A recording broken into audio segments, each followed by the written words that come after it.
Okay, so muli tayong nagbabalik for another episode ng Noon at Ngayon. Hello everyone, my name is Fern and welcome to my vlog.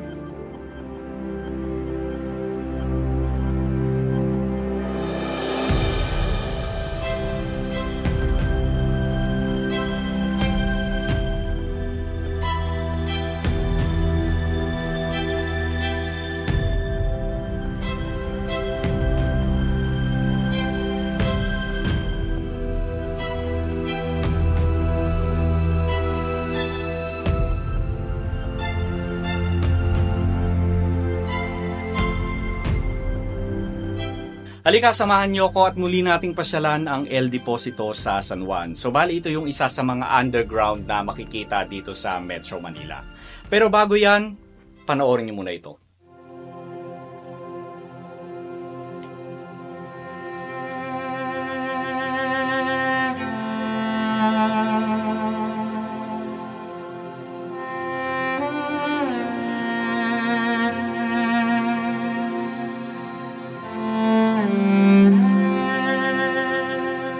Ang El Deposito ay itinayo bilang bahagi ng Carriedo Waterworks na itinayo mula 1878 hanggang 1882 sa ilalim ng pangangasiwa ni Genaro Palacios, isang Espanyol na inhinyero at arkitekto na nagpasyading gamitin ang Marikina River bilang pinagmumulan ng tubig ng El Deposito.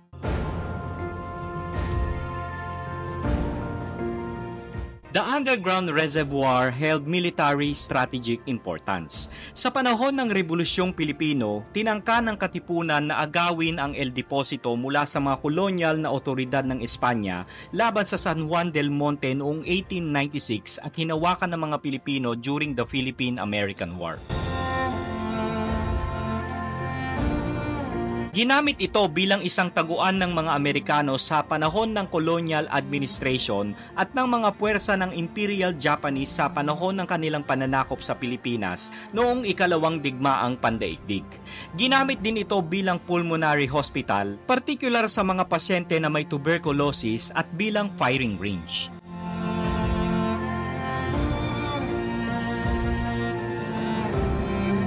El Deposito was recaptured by the Allied forces in 1945, but later fell to disuse after the war and the Philippine independence from the United States.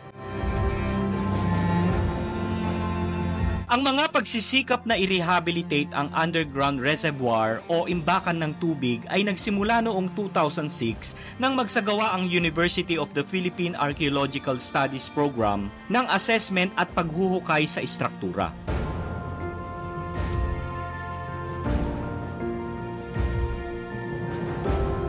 Ang Pambansang Komisyong Pangkasaysayan ng Pilipinas ay nagsagawa ng paglilinis sa lagusan ng El Deposito noong 2018 bilang paghahanda sa pagpapaunlad ng lugar at bilang destinasyon ng mga turista at balak na maging bukas ito sa publiko sa taong 2020.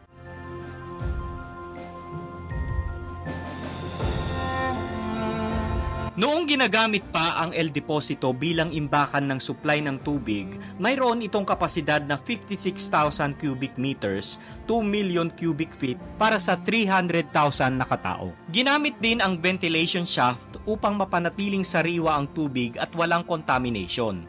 Bilang bahagi ng Carriedo Waterworks System, ang reservoir ay nagsupply din ng tubig sa mga hydrant at fountain sa Maynila.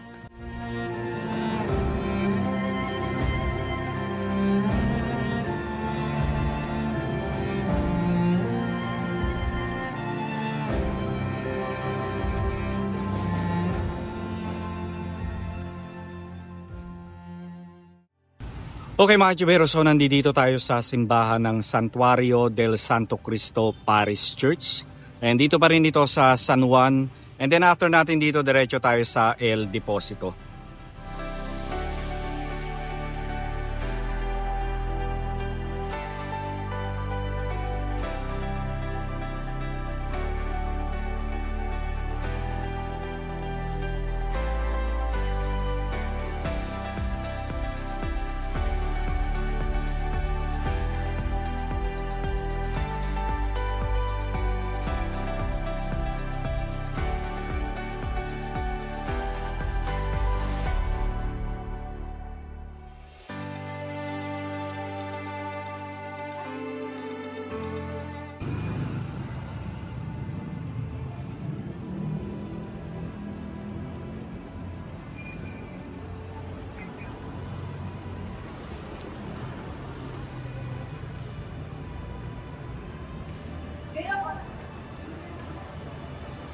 May kinakasal.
Hello mga ka-YouTuber, magandang umaga sa inyo lahat, and tayo ay nandito na sa San Juan.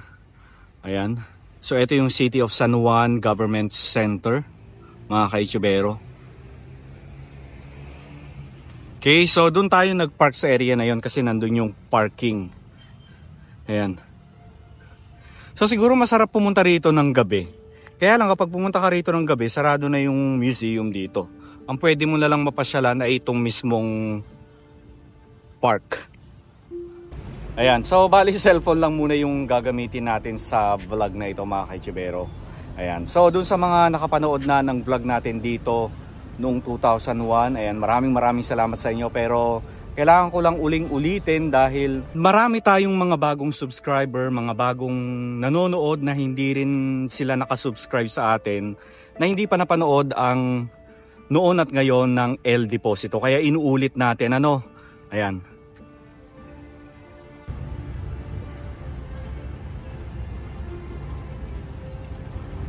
So araw ng Sabado ngayon, December 16, 2023, and ang oras natin is sa 8:30 na ng umaga. And usually pag Sabado maraming mga field trip ng mga eskwelahan na pumupunta sa iba't ibang mga museo o mga museum, ano. And napansin ko dito maraming mga bus, no? So mukhang may field trip. So I'm sure maraming tao sa El Deposito Tunnel, ano.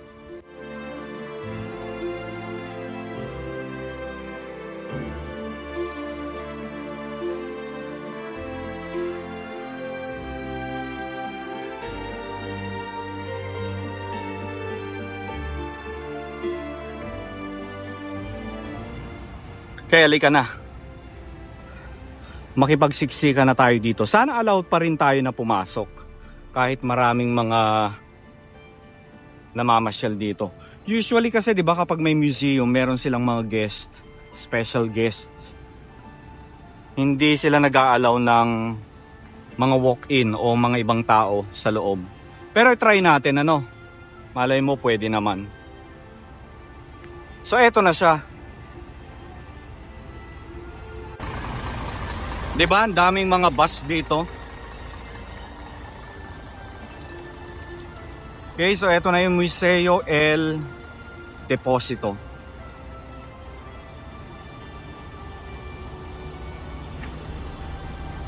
So dito walang bayad mga ka-YouTuber, pero meron lang donation. Pero bahala kayo kung magkano yung i-donate niyo. Wala namang pilitan, ano, sa mga donasyon.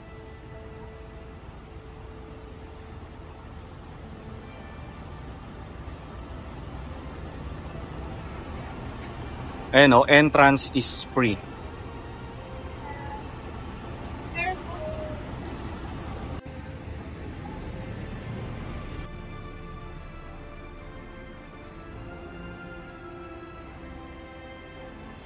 Kaya akyat tayo sa taas. Okay, nandito na tayo sa taas, second floor.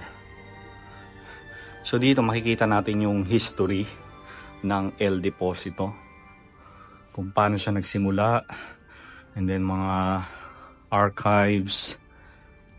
Oh, 'di ba?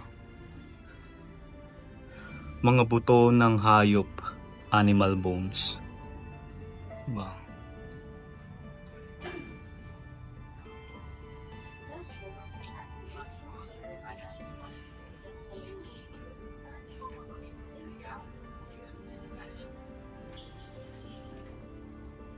Okay? So ang museum na ito ay under ng National Historical Commission of the Philippines. Ayan. So kapag sinabi nating under ng National Historical of the Philippines, sila yung nag-ayos, sila yung nag-restore, sila yung gumawa ng museum na ito. Managed by National Historical Commission of the Philippines.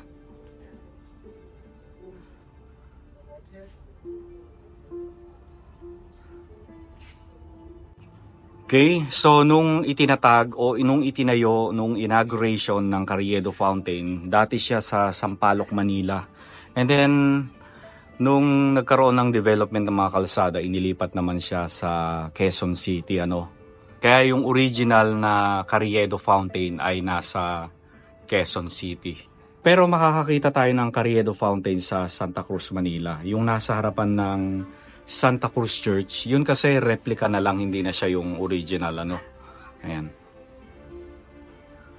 Okay, pababa na tayong mga kaitsubero. Diretso na tayo sa tunnel. Okay, so galing na tayo sa loob ng Museo El Deposito. Ngayon naman, diretso na tayo ng tunnel.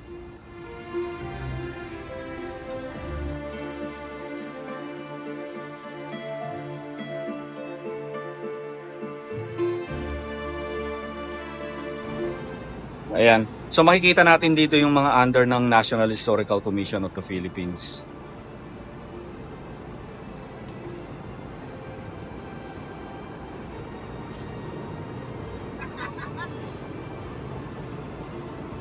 Okay, so may elevator kaya lang mukhang under repair kaya hindi gumagana. So buti may elevator para dun sa mga hindi kayang bumaba or umakyat, ano.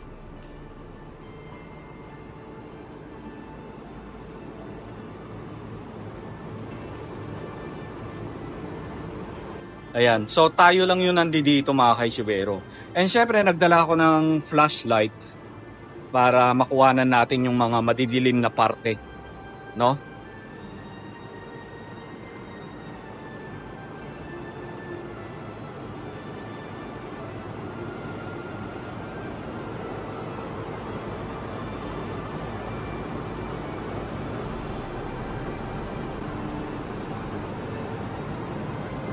Di ba? So mula dito makikita natin etong hindi siya abot sa dulo, may hangganan lang, no? Ayan.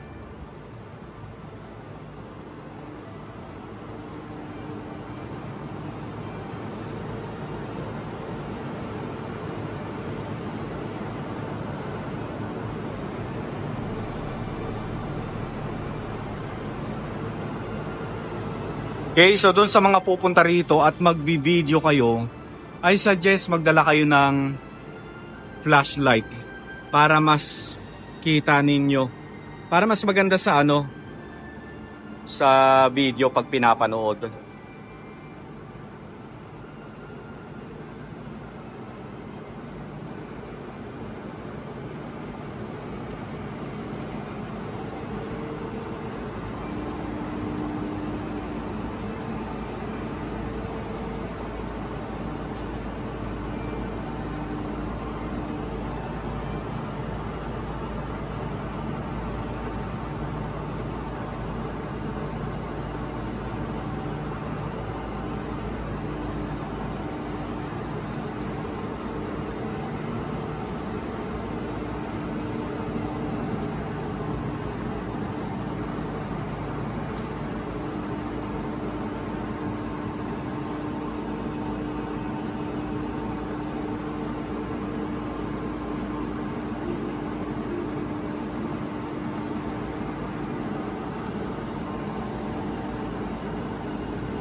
'Di ba? Padilim na ng padilim dito sa part na ito. Oh.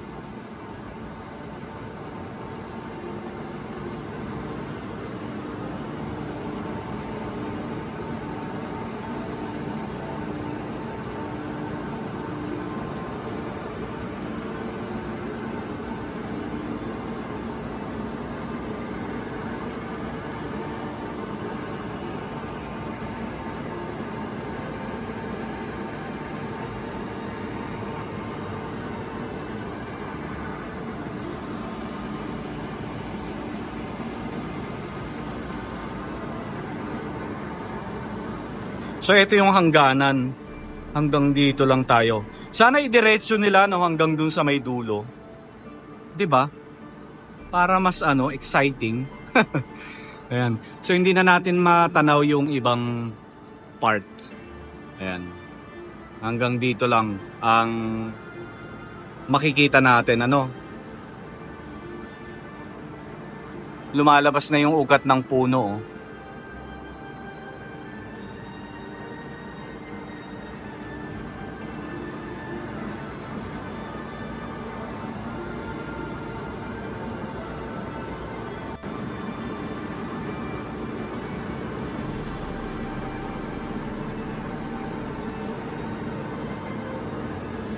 Okay.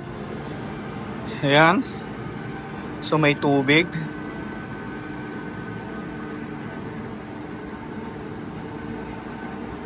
So ito fire exit. Oh.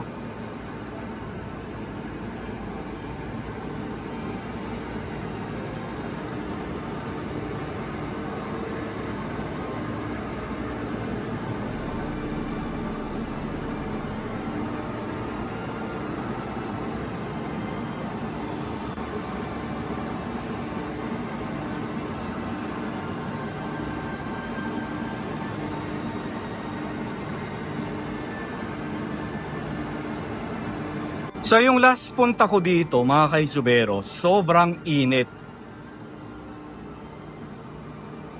And kasi during that time, nung pumunta ako rito, alert level 2 pa yata yun. During pandemic pa. Kaya hindi ito fully operated during that time.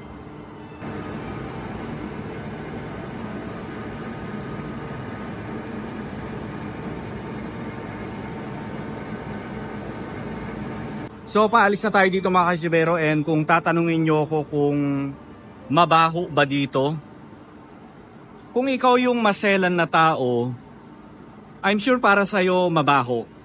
Pero kung hindi ka naman maselan, hindi ka naman mababahuan.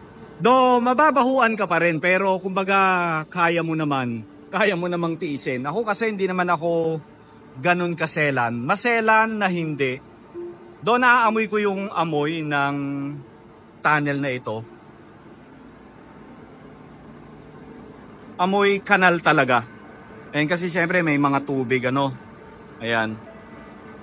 So para sa akin, okay lang naman. Tolerable naman mga kaisubero. Okay? So ulitin ko lang doon sa mga pupunta rito, bring your own flashlight para mas ma-appreciate nyo yung para mas ma-appreciate nyo itong tunnel. Though may ilaw naman, pero may ibang parts kasi na madilim. Sa mga magbo-vlog kasi na pupunta rito, I suggest na magdala kayo ng flashlight. Yun lang. Ayan. Okay. So, kapag tumagal ka pala dito sa ilalim ng El Deposito, medyo nag-iiba na yung pag-breathe. Ako kasi ganun, hindi ko alam kung bakit. Or siguro dahil wala masyadong enough na air. Kasi ang gumagana lang talaga is yung ventilation sa baba. Or siguro pwede rin na napagod na rin ako sa kakalakad, kaya medyo hinihingal na ako at medyo nahihirapan na rin huminga. Ayan. So maraming salamat sa lahat ng nanood ng video na ito, and abangan nyo na lang yung susunod nating episode. Bye everyone.